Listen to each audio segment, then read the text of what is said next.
Okay, again, on the girls' side for the CIAC Open State Championship tomorrow. Preview for there. We've got last year's results. We had Bloomfield coming up with some huge performances. Again, Bloomfield Class S champion doesn't necessarily need to run as hard. They are just dominating the sprint events in Class S. They have like 10 of the top 11 places and some of like the 300 or 55. So, they don't have to post such huge times there to win, and often they're just really running against their teammates. So they can very likely have some surprises, or what seem to be surprises in the State Open that aren't really surprises. But they are expected to be among the champions. Last year, they upset Glastonbury 47-41. Greenwich was third with 33, or 35, that is. Windsor was 34, Connor 30. So those are the 5 teams above 300. This year, who knows? Glastonbury, they lost a lot of points last year in various ways. Much of their team score revolves around their top distance runner, Brooke Strauss. And she ran 3 events, the long events, the 1,000, 1,600, and 3,200 in the Class LL Championship. She won the 1,000 and the 3,200 and came in third in the 1,600. Last year, she did even better in Class L, taking 2 firsts and a second, only getting a second in the 3,200, and after winning the 1,000 and 1,600. It's a strain, though, running all 3 of the distance events in the state championship. So we'll see. Last year, she did not run the 3,200. And she got, I believe, 6 points last year by herself. So that was part of the reason why Glastonbury didn't quite get the total kind of expected of them last year and end up losing. This year, they have much more advantage, though. Brooke is just looking great. I'm not sure if she's going to do all 3. As she did in the class meet last year. Again, she only did 2. So, but Glastonbury is the big favorite this year. They're going just by the seed projections, and again, there's issues with that because there's scratches. There's teams putting top runners into certain relays and everything. Glastonbury would be projected at 59 if we are going straight by the seedings. E.O. Smith would be next up at 36. Hall, 28. Connor, 28. Windsor, 28 and a half.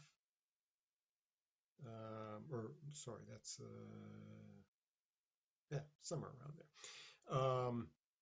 Millhouse 24 and a half, Bloomfield 24, and Naugatuck 23. But again, with Bloomfield's total, they might be posting much better times than they did in Class S, where they weren't really pushed too hard. As far as the individual events, last year, were there any surprises? Yeah, because the Bloomfield girls in the 55 and the 300 just killed. Came up much bigger. Janiyah Barclay was the 3rd seed coming in. Again, she won it. Galea Baker was 4th seed coming in the 300. She won that. So the 55 and 300, they got the sprint titles, and that, along with winning the 4x2, helped them to take the team championship. The rest of the girls, I can't really say there's was much of any surprises. Everybody else was either first, second, or third seeded, and everything. So we'll see about how that goes for the individual teams this year. 55, Samaya Eddy of Manchester comes in with the best time off of the class meet. Erica Austin, though, is 100th of a second behind, 7:21, 7:22 there. Lauren Kropp of Naugatuck certainly in there too at 7.23. And again, Janiyah Barclay, last year's winner, is back. She is the fourth seed. And Tamara Gillespie of Windsor finished. Wait a minute. Leanne Knox is also in there too. So some names from last year too there. Knox back again. She will be trying the double. She is very heavy favorite in the 55 hurdles, but we'll see if she can double up. 300. Kalia Baker is, I know she's in there, but she is not among the top 8 seeds this year, as far as I can tell. But who knows? She could definitely be in there. Janiyah Barclay, her teammate in the 55, is the 5th seed last year, and she finished 6th last year. But the top seed there is Kara Baxter of Career Magnet at 47.9, Karima McKenzie of Windsor 40.82, and Gabby Hernandez at 40.94, and Lauren Kropo of Naugatuck 40.95. So along with Barclay, they'll all be in that seeded section of the 300. The 600, Esma Daplin of Greenwich comes in with the best time at 1:34.42 from the class meet, but Annika Veluska, who gave her a great battle there, will be the 2nd seed, and so those two will be going at it. And Gabby Hernandez, winner of the Class L and last year's champion, will certainly be among, she'll be one of the top 3 favorites there. The 1,000, again, Brooke Strauss comes in with the best time, but what will she be concentrating on this year is hard to say. She finished 3rd in it last year. Lee Sherry was a little ways behind her in the LL meet, and she was the winner last year, though. So last year's winner and the top seed this year going at it, Bria Benigni, who won 2 years ago, is the 3rd seed. So, well, you got 3 right up there that have all gone who all went under 3 minutes in the class championship, and will be battling it out. 1,600, Catherine Balke of Newington really seems like she has this event down.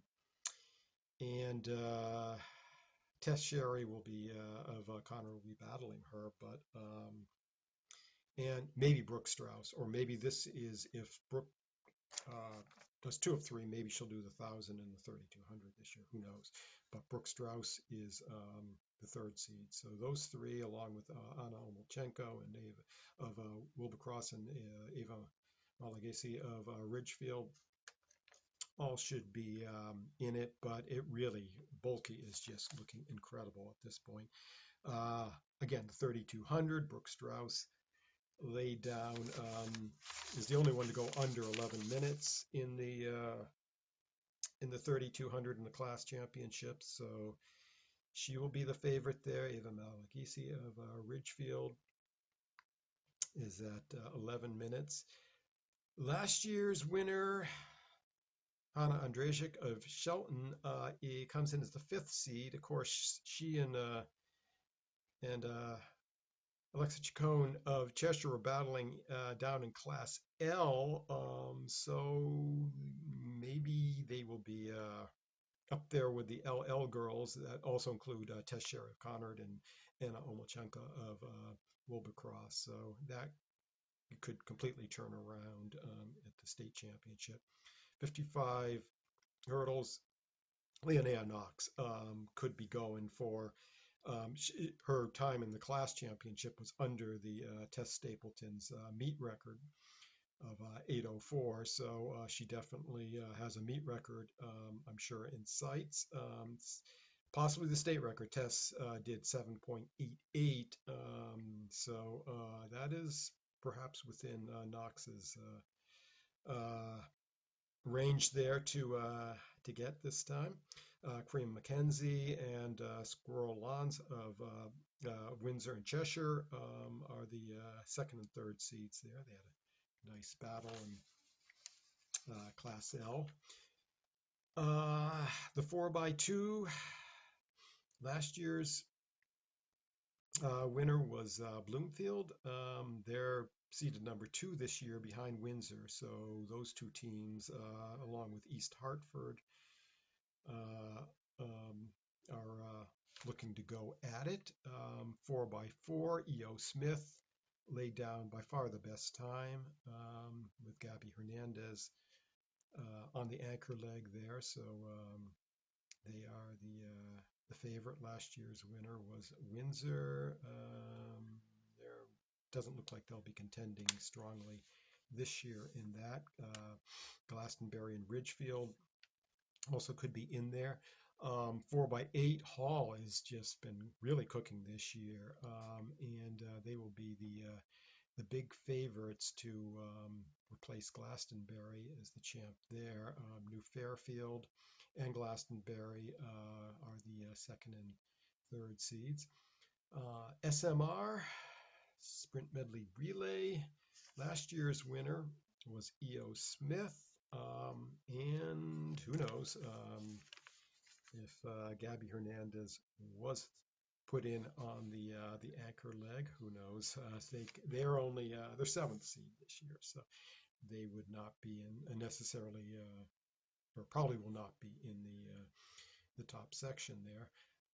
Glastonbury comes in as the by far the best seeded time there, 4:15.76 with Newington,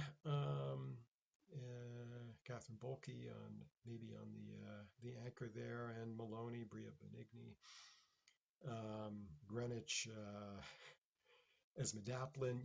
You have some big anchor legs of for the 800s there. Connor, also with one of the Sherrys, maybe Tess running on that. Are also in there. Field events, long jump, Safford Brown. Bloomfield comes in a big favorite there, 18.5 feet. She went at in the Class S championship.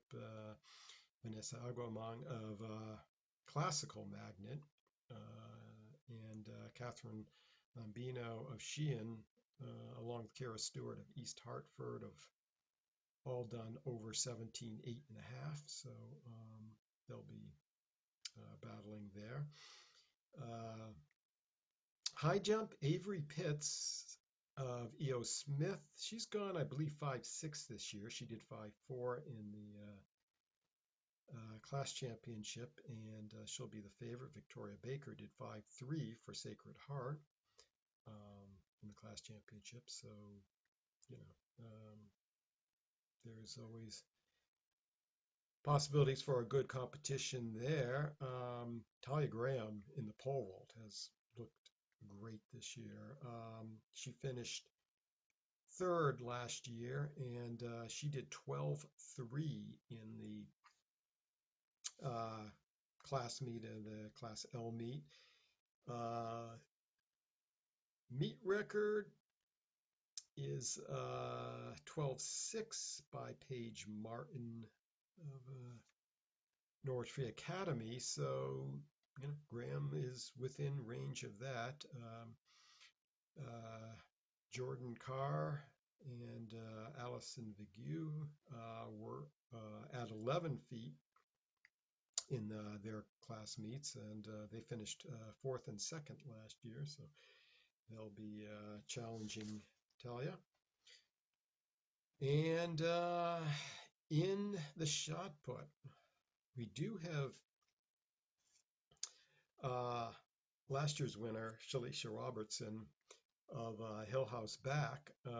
She won it last year with a 39.6 1/4, and she's doing better than this year at 40 feet 4 1/2 that she did in the class meet. However, Anna Siciliano of Hall has improved even more, as she was finished second last year, and she's done up 41.5. So those two again will be battling with Siciliano coming in with the top mark. Lauren Smith of